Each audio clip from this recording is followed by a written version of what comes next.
Bonjour à toutes et à tous. Alors, hop, je vais me reconnecter. Je me présente, donc je suis Julie Carrier, je suis responsable grand compte au sein de l'équipe métiers réglementés, donc de Plus Simple.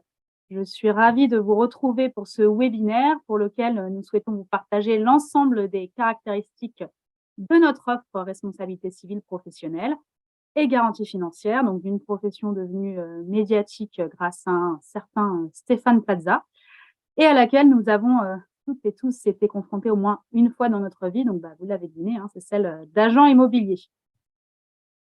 Donc, au menu du jour, nous allons aborder les spécificités propres à ce métier. Donc, quelles sont ses missions, quelles sont les règles qui encadrent la profession et à ce titre, quelles sont les spécificités de notre contrat en responsabilité civile afin de pouvoir exercer en toute légalité. À l'issue de cette présentation, je vous proposerai un petit temps donc de questions et réponses afin de lever d'éventuelles zones d'ombre ou d'apporter des précisions à ce que je vais vous partager pendant une bonne quinzaine de minutes. Donc, n'hésitez pas à poser vos questions. Donc, pour ceux qui l'ont déjà fait et qui se sont manifestés avec leur bonjour dans la rubrique Q&R, questions-réponses. Alors, on rentre dans le détail, c'est parti. Donc, vous le savez, l'activité d'agent immobilier, elle peut être exercée soit à titre individuel ou dans le cadre d'une structure sociétaire, bien évidemment, et voire même, donc ça fait plus rare, par le biais d'une association régie par la loi du 1er juillet 1901. En revanche, elle ne peut pas être exercée dans le cadre du statut d'auto-entrepreneur. Donc, l'agent immobilier, il agit en tant qu'intermédiaire entre deux ou plusieurs parties pour la réalisation d'un achat, d'une vente, d'une location d'immeubles, de fonds de commerce ou de parts de société. À cet effet, il peut être titulaire d'une ou plusieurs cartes. Donc, la carte T pour transactions immobilières sur les immeubles et fonds de commerce. Elle va permettre de réaliser des activités de vente, des activités d'achat, recherche de locataires pour un logement. La carte G, donc, qui octroie aux titulaires le droit de réceptionner des loyers, des charges, cautions, indemnités d'occupation. Et la carte S, donc, que tout syndic est dans l'obligation de posséder.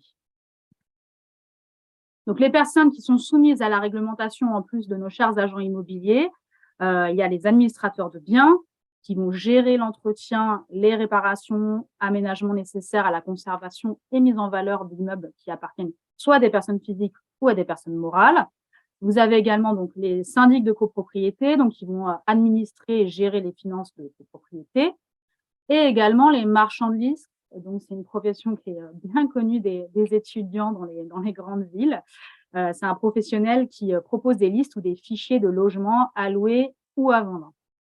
Donc, la fameuse carte professionnelle, elle va s'obtenir auprès de la Chambre du commerce et de l'industrie, donc la CCI, selon la localisation de son agence immobilière, et elle est valable pour une durée de 3 ans, renouvelable. Et le numéro, il doit apparaître sur chaque document qui va engager l'agent immobilier. Donc ça, c'est un fait que vous connaissez bien, donc avec aussi le numéro OREAS pour tous les courtiers qui nous suivent en ce moment. Pour l'obtenir, cela va nécessiter donc la constitution d'un dossier dans lequel on devra justifier de son aptitude professionnelle, soit par la possession d'un diplôme, donc niveau Bac+2 dans les domaines de l'immobilier, ou alors d'un diplôme de niveau Bac+3 dans les domaines d'études juridiques, économiques ou commerciales, ou en équivalence, donc avec un diplôme de niveau Bac, 3 ans d'expérience professionnelle dans une agence qui devront être justifiés donc, par les bulletins de salaire. Bien évidemment, l'absence d'incapacité et d'interdiction d'exercer qu'on va retrouver sur le bulletin numéro 2 du casier judiciaire. Et donc, si vous prenez l'envie d'utiliser le titre d'agent immobilier sans détenir de carte professionnelle, sachez que vous encourez jusqu'à 6 mois de prison et 7 500 € d'amende. Donc, il y a 2 lois qui encadrent cette profession. Une première loi bien connue qui régit les activités de l'agent immobilier, donc celle numéro 70-9 du 2 janvier 1970, dite loi Hoguet. Donc, elle est relative aux caractéristiques du mandat, la rémunération de l'agent immobilier, devoir de conseil, etc.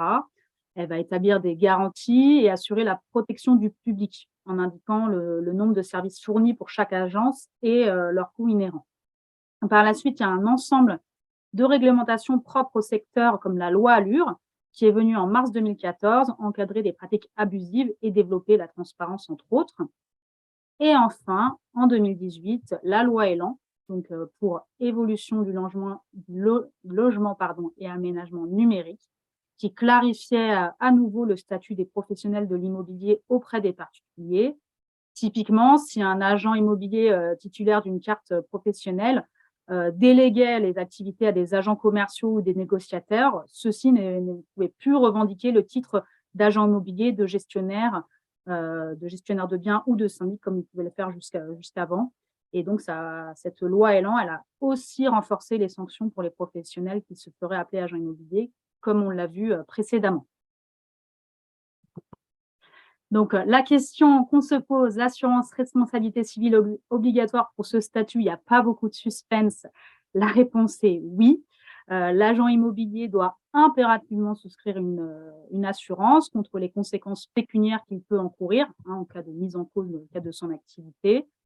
Ces mises en cause, elles peuvent être multiples, donc en cas de mauvaise ou d'absence d'exécution dans sa mission au terme de son mandat, d'inefficacité d'un acte juridique dont il s'est porté rédacteur, typiquement une vente, ou en cas de manquement à son devoir de conseil auprès de son mandat. Je prendrai l'exemple de l'obligation d'informer les acquéreurs des vices apparents du bien vendu, par exemple, ou encore l'obligation de vérifier la constructibilité pour un terrain. Donc, dans ce secteur d'activité, comme dans beaucoup d'autres, on a une législation qui est extrêmement complexe et donc forcément qui va accroître les risques de mise en cause tant à l'égard de son mandant, donc le vendeur ou locataire, qu'à l'égard de tiers. Je prends un autre exemple, l'agent immobilier qui oublie de prévenir les futurs acquéreurs de la présence de parasites dans le bien immobilier. Donc d'autant que désormais le délai de prescription est de 5 ans à compter de la date des faits qui lui sont reprochés ou à compter de la date à laquelle il aurait dû les connaître.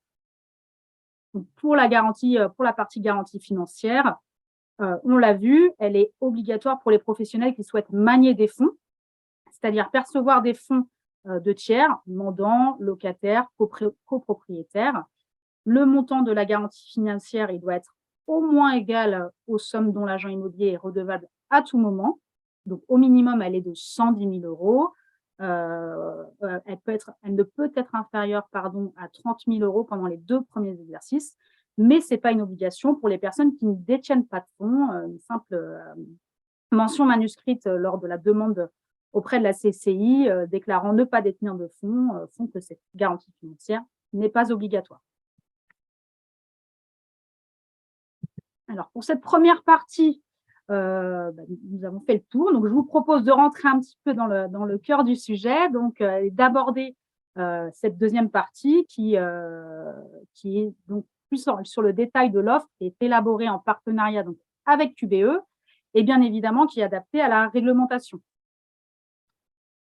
Donc, cette offre, elle est accessible à des structures en création, mais immatriculées au registre du commerce et des sociétés, sans limite de chiffre d'affaires, sky is the limit.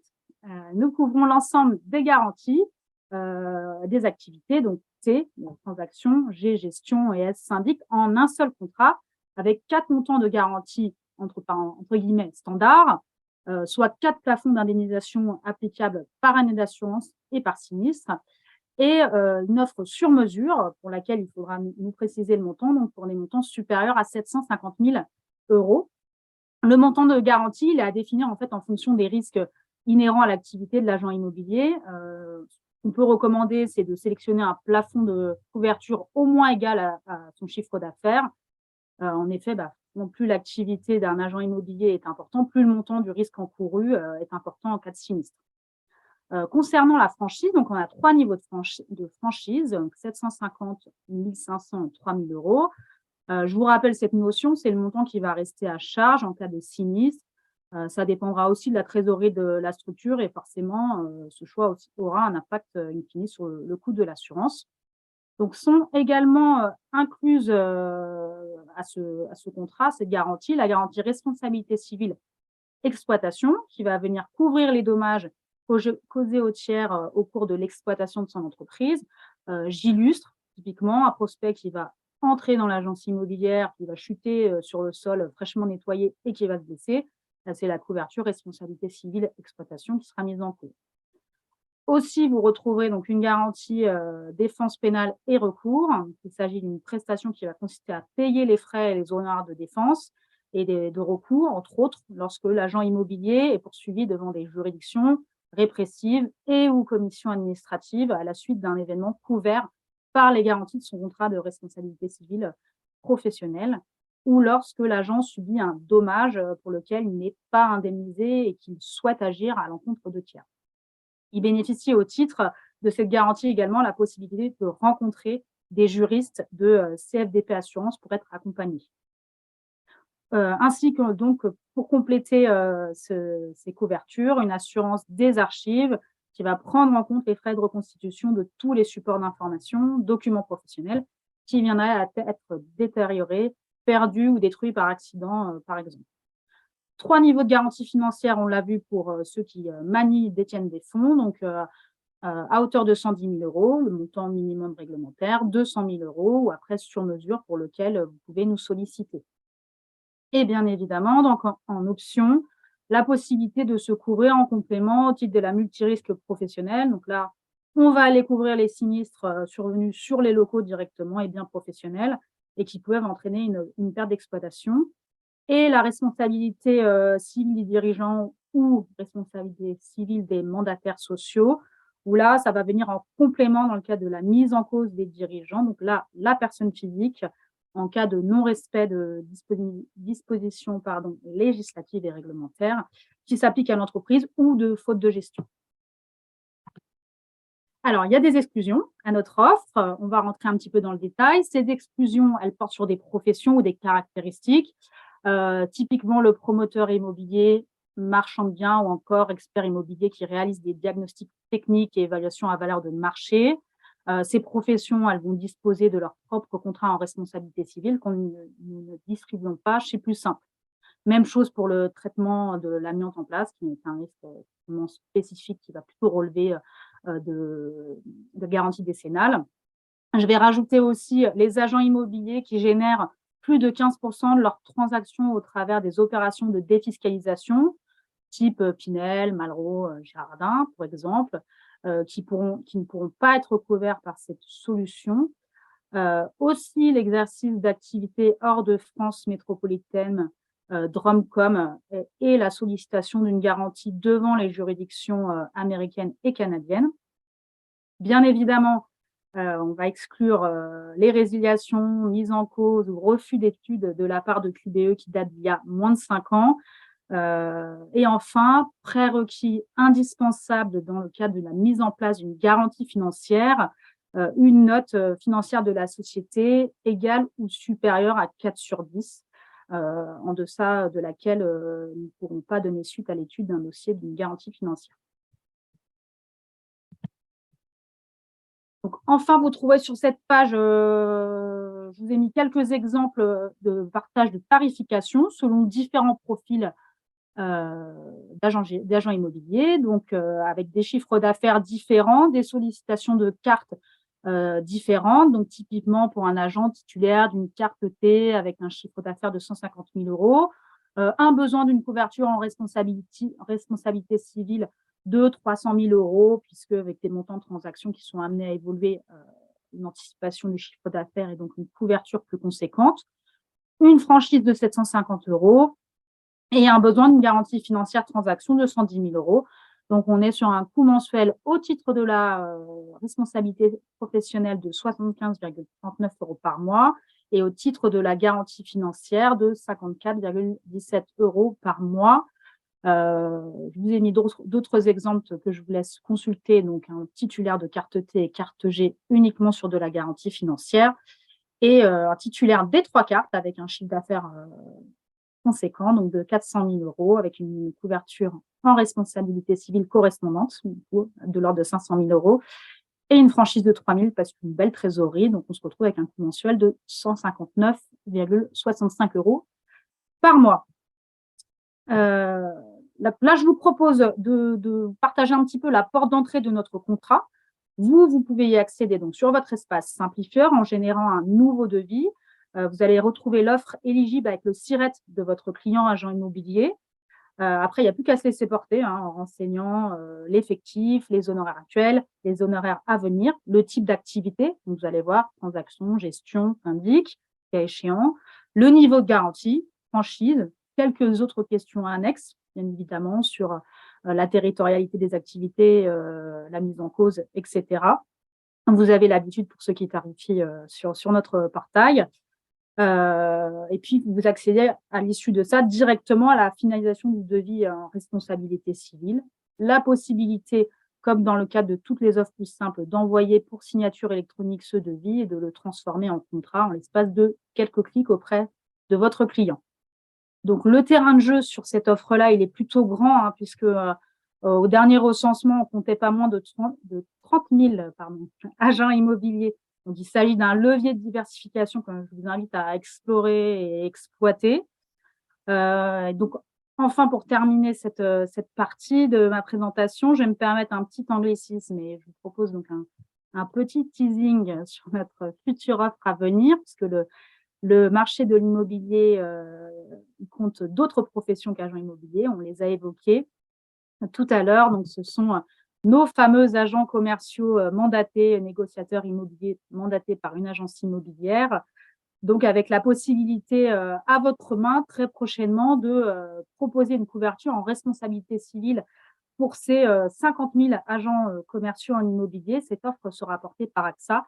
Et bien évidemment, nous vous proposerons nous vous informerons de sa disponibilité très bientôt. Alors, j'en ai terminé pour ma partie de présentation. Je vais regarder les quelques questions-réponses, je vois. Il y avait une question, c'était quel est l'assureur? QBE. Je l'ai évoqué. Je parle un peu vite, excusez-moi. Mais non, mais je reprends, ça a été répondu, mais comme ça, tout le monde peut, voilà. l'entendre. L'assureur derrière cette offre est QBE. Une question qui est beaucoup revenue, c'est est-ce qu'il est possible de souscrire indépendamment l'AGF? Alors, l'AGF, elle est souscriptible. C'est une garantie pour nous, une couverture qui est accessoire à la responsabilité civile. Le contrat SOC, c'est le contrat de responsabilité civile. Et derrière, on a la possibilité, en fonction du besoin de l'agent immobilier, de souscrire l'offre de garantie financière. On ne pourra pas souscrire chez QBE directement une garantie financière uniquement. Il y avait une question aussi sur la territorialité. Est-ce que l'offre est valable dans les DROM? Elle est valable dans les DROM. Les seules limites, ce sont la Polynésie française de mémoire et parce qu'on fait Réunion, on fait Guyane, on fait Martinique. Donc, de mémoire, c'est la Polynésie française. Et Nouvelle-Calédonie, pardon. Polynésie française, Nouvelle-Calédonie. Merci. Il y avait une autre question. Je ne suis pas certain, puis c'est un spectateur anonyme, donc je ne peux pas retrouver qui c'est, mais qui demande si les cartes G et S sont obligatoires. Alors, elles ne sont pas obligatoires, ça dépend des activités. Elles sont obligatoires, la carte S, pour les syndics de copropriété. Pour pouvoir exercer, ils ne pourront pas y couper. Ils sont obligés de se faire référencer auprès de la CCI avec une carte S. La carte G, c'est uniquement pour les activités de gestion, comme j'ai pu l'évoquer. Si votre client agent immobilier souhaite procéder qu'à de la transaction, il n'est pas obligé de se munir des deux autres cartes. C'est vraiment, ça dépend des activités qu'il souhaite développer.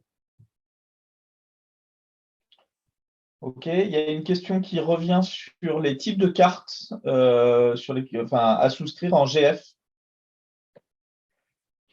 Les types de cartes à souscrire en GF. Alors, je vais répondre en même temps. Du coup, oui, on peut souscrire en GF les trois cartes, la carte T, la carte G et la carte S, soit les trois, soit une des trois, soit deux des trois, tout est possible. Sachant que cette subtilité, en fait, de devoir avoir une garantie financière, c'est vraiment uniquement dans le cadre de fonds maniés et encaissés. Typiquement, pour la transaction, ça se fait de moins en moins, puisque finalement, souvent, le banquier va régler directement le notaire. Donc, c'est plutôt rare que les fonds transitent par l'agent immobilier désormais dans le cadre des transactions. Sur la gestion, forcément, ça se voit un petit peu plus parce que effectivement, l'agent immobilier, il peut réceptionner les loyers et puis reverser hors sa commission la partie du loyer directement au propriétaire. Et sur le syndic de propriété, ça peut se voir aussi un petit peu plus. Mais sur la transaction, ça vient plutôt à se raréfier. Ok, merci. Il y a une question sur le process. Comment est-ce qu'on fait pour sélectionner l'AGF dans l'extranet? Alors, c'est une très bonne question dans laquelle, effectivement, je ne suis pas rentrée dans le détail. L'AGF, comme on se l'est dit, il y a un prérequis indispensable, c'est la note financière de la structure. En deçà de 4 sur 10, on refuse l'étude du dossier de garantie financière. Donc, à ce titre, il faut nous solliciter directement en direct. L'équipe, vous allez voir, vous rapprocher de votre animateur régional qui pourra vous mettre en relation directement avec l'équipe métier réglementé, puisqu'on va faire tout de suite une étude préalable sur la note financière de la structure et puis vous donner le stop and go finalement. Si on est au-delà de 4 sur 10, on y va et la garantie financière, elle est faite directement auprès de nos services dans la foulée. Si on est en dessous de 4 sur 10, vous le savez tout de suite, vous pouvez en informer votre client qu'on ne pourra pas lui proposer une solution chez Plus Simple. Il y a une question sur le positionnement vis-à-vis de la concurrence. Alors, sur le positionnement de la concurrence, on est plutôt, on va dire, milieu de marché. On n'a pas une offre qui est la plus compétitive en termes de tarification. Par contre, on a l'offre qui est la plus compétitive en termes de simplicité de souscription, de gestion. On a derrière nous un assureur qui est présent dans le temps et qui ne va pas se retirer de ce marché-là, parce que c'est aussi un marché sur lequel on peut constater qu'il y a des assureurs historiques qui sont plus présents aux côtés de ces agents immobiliers-là. Et on a un niveau, entre guillemets, je me permets, d'exigence qui peut être aussi moins élevé que certains assureurs. On ne va pas aller vérifier, on ne va pas demander de bilan. Parce que je sais qu'à la concurrence, il est demandé quelquefois des bilans. On ne va pas demander d'audit tous les ans dans le cadre qu'on va facturer aux clients dans le cadre du renouvellement de la garantie financière. Ça aussi, c'est quelque chose qui se fait à la concurrence. Donc voilà, sachez que nous, les conditions sur lesquelles on vous propose l'accès à cette offre, elles sont telles qu'elles sont aujourd'hui. Elles évolueront pas dans le temps. Donc, notre offre, elle est compétitive sur tous ces aspects-là, en tout cas. Ok, il y a encore pas mal de questions, donc j'accélère un petit peu. Est-ce que c'est Plus Simple qui fait la gestion? Oui, c'est Plus Simple qui fait la gestion, sauf dans le cadre des sinistres. Les sinistres sont ouverts auprès des services de Plus Simple et sont gérés directement par l'assureur. Et sinon, la gestion est opérée par l'équipe métier réglementé directement. Ok. Quel est le pourcentage maximum pour un agent IMO qui fait de la défisque? 15%. Il y a eu beaucoup de dérives, c'est pour ça. Déjà, ce n'est pas le métier d'un agent immobilier, on est plutôt sur des conseils en investissement, des conseillers en investissement financier sur ce type de programme. On n'est pas forcément en capacité de vérifier la solidité du promoteur qui va proposer ce type de programme, donc on va limiter à 15%. Ok. Est-ce que le contrat permet-il le métrage Carrez? Non, il ne permet pas le métrage Carrez. Ah, pardon, il y a plein de questions du coup. J'essaie de les regrouper parce qu'il y en a qui se. Hop, celle-là, c'est bon. Est-ce que ces produits s'inscrivent dans votre logique de souscription, à savoir l'envoi de devis à nos couleurs? Alors, le principe, là, je réponds du coup à la place de Julie. Le principe est exactement le même pour l'ensemble des produits de la plateforme de Plus Simple, c'est-à-dire que vous rentrez dans votre espace courtier, vous devisez et vous pouvez envoyer le devis directement depuis la plateforme. La seule différence, et Julie l'a expliqué, ça concerne la garantie financière qui n'est pas en ligne pour des raisons de vérification de la solvabilité financière de votre prospect. et où il faut nous faire une demande spécifique. Mais sinon, tout le reste fonctionne exactement de la même manière. Il y avait une question aussi sur la différence entre un agent commercial et un agent immobilier. C'est une bonne question. La différence, c'est que l'agent immobilier est détenteur de la carte, d'une des trois cartes ou des trois cartes, alors que l'agent immobilier est le mandataire de l'agent immobilier. Donc, il travaille sous la responsabilité de son mandant. Et donc, à ce titre-là, n'est pas détenteur d'une carte, il est détenteur d'une carte professionnelle, mais en tant que mandataire et pas en tant qu'agent immobilier.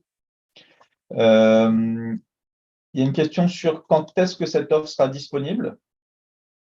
Elle est disponible d'ores et déjà. Donc, n'hésitez pas à aller exploiter et explorer notre site et faire des devis et puis aller voir vos agents immobiliers de proximité. Tout à fait. Est-ce qu'on peut coupler d'autres activités comme courtier en assurance ou courtier en opération de banque et services de paiement?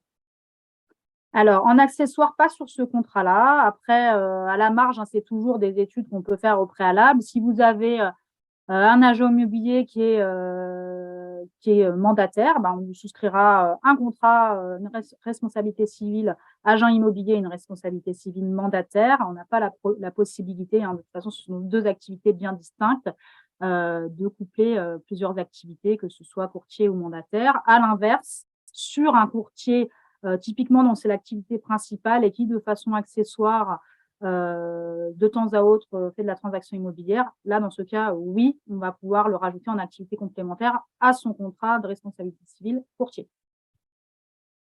Ok. Est-ce que pour la garantie financière, on accepte les créateurs? Oui, on accepte les créateurs, tout à fait. Souvent, soit ils ont, alors ça dépend, soit ils n'ont pas de note financière, donc là, ce n'est pas excluant. Ce qu'on demande, c'est juste forcément pour pouvoir accéder et tarifer sur le site plus simple, il faut que vous soyez détenteur d'un numéro SIRET de votre agent immobilier créateur. Donc, il va falloir qu'il soit enregistré, bien évidemment. Mais ce n'est pas problématique vis-à-vis de la note financière, parce que souvent, soit ils n'en ont pas, ou pour autant, ils peuvent avoir une bonne note financière. Il y a une dernière question. Dans quel journal déclarez-vous la cessation de la garantie financière? Alors là, c'est une très bonne question. Je pense que c'est plutôt géré au niveau de l'assureur. Je n'ai pas ce degré d'information, mais on pourra vous revenir pour vous le préciser. Ce n'est pas au niveau de plus simple que ça a lieu. On prend le point, on pourra vous le confirmer. Une question, une personne faisant uniquement de la transac qui se met en cours d'année à faire de la gestion, peut-on lui faire souscrire la garantie financière? Alors, ce n'est pas un sujet, hein, qu'il change d'activité. De toute façon, en revanche, il faudra lui qui le stipule à la CCI, puisqu'il faudra qu'il soit enregistré pour l'ensemble de qu'il ait l'ensemble de ses cartes professionnelles et l'ensemble des transactions, en tout cas des opérations qu'il conduit. Donc, oui, on peut le faire. S'il se met à manier des fonds, on pourra mettre en place une garantie financière en cours d'année. Mais il faudra de son côté qu'il fasse les démarches pour mettre à jour ses cartes professionnelles, puisqu'on va lui demander, nous, hein, à un moment donné, ses cartes professionnelles. Il faudra qu'il fasse les démarches auprès de la CCI. Que Alors, fait-on? Est-ce que comme on est midi et que oui, on va prendre vos questions et on reviendra on va vers vous prendre les pour questions. répondre à une dernière question et ensuite on va vous laisser aller en pause déjeuner. Alors, une dernière question. Si créateur, Vincent, on a déjà répondu sur le pas de recul sur la note fille, mais si j'ai un tiret de location de terrain et autres biens immobiliers, que dois-je lui proposer? Alors là, pour le coup, le SIRET qui est afférent aux agents immobiliers, c'est plutôt le 6831Z.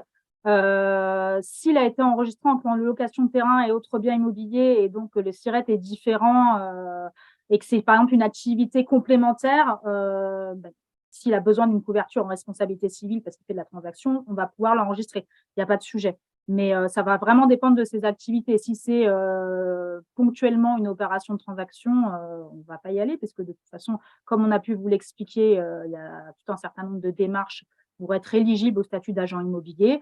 Si c'est une société dont l'activité a été amenée à évoluer et est devenue plutôt agent immobilier, là, ce n'est pas problématique. Il a besoin d'une couverture en responsabilité civile, on le couvre. Très bien, Merci. merci pour toutes vos questions. On reprendra les questions qui restent pour que personne ne reste sur sa faim et on vous répondra directement. Et en tout cas, merci pour votre écoute. J'en profite juste, je vais vous mettre peut-être voilà, les contacts utiles. N'hésitez pas à nous solliciter, soit le support, le côté commercial, votre animateur régional que vous connaissez bien ou pas, mais en tout cas, n'hésitez pas à le solliciter ou à refaire à nouveau sa rencontre. Le téléphone, les mails, et puis on revient auprès de tous ceux à qui on n'a pas répondu. Merci pour vous être connectés, ce temps de partage et d'échange, et puis à bientôt. Merci beaucoup, à bientôt. Au revoir.